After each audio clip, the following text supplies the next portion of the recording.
میں تو اکثر اپنے نوجوان بچے بچیوں سے مذاق کرتا ہوں، کبھی ان سے موقع ملے بات کرنے کا یونیورسٹیز میں، تو میں ان سے کہتا ہوں کہ یہ جو سیلفی کلچر ہے نا، یہ سب سیلفشنس کی نشانی ہے. آج کل ہر بندہ فون پکڑ کے بیٹھا ہوتا ہے، بس سیلفیز کھینچنی ہے، اپنی سیلفیز. کچھ لوگ کو اتنا کریز ہوتا ہے سیلفیز کھینچنے کا کہ اللہ کی پناہ، سارا دن جو ہے سیلفیز کھینچتے رہتے ہیں. اللہ تعالیٰ ہدایت دے ٹک ٹاک والوں کو. اور جتنے بھی یہ لوگ ہیں انہوں نے تباہ کر دیا ہماری نوجوان نسل کو. سیلفیز کھینچ کھینچ کے ٹک ٹاک پہ سیلیبریٹی بنتے رہتے ہیں. ویسے تو کوئی لفٹ کراتا نہیں ہے نا، تو خود سیلیبریٹی بننے کا لوگوں کو شوق ہے، سیلفیز کھینچی ٹک ٹاک پہ اپلوڈ کی، اور جی لائکس، ہزاروں لائکس، سینکڑوں لائکس، اور خوش ہو رہے ہیں کہ میں پتہ نہیں کتنا بڑا ہیرو بن گیا یا ہیروئن بن گئی. تباہ کر دیا ہماری نوجوان نسل کو اس نے.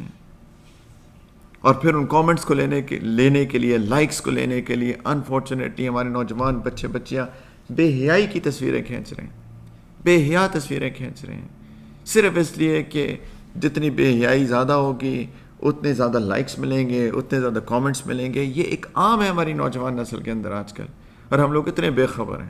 اللہ نہ کرے لیکن ہو سکتا ہے وہ ہماری بیٹے بیٹیاں ہوں جو کہ ایسا کر رہے ہوں.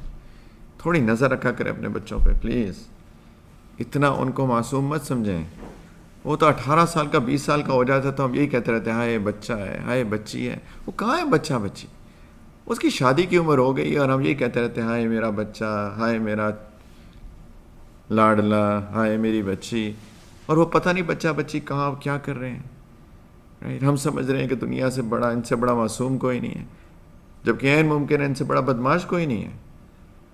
سیریسلی اتنے ہزاروں واقعات سننے کو ملتے ہیں، سینکڑوں، کہ انسان حیران ہو جاتا ہے کہ ہمارے بچے بچیاں کن چیزوں میں پڑے ہوئے ہیں، اس ٹک ٹاک اور اس فیس بک اور ان ساری چیزوں کے اوپر.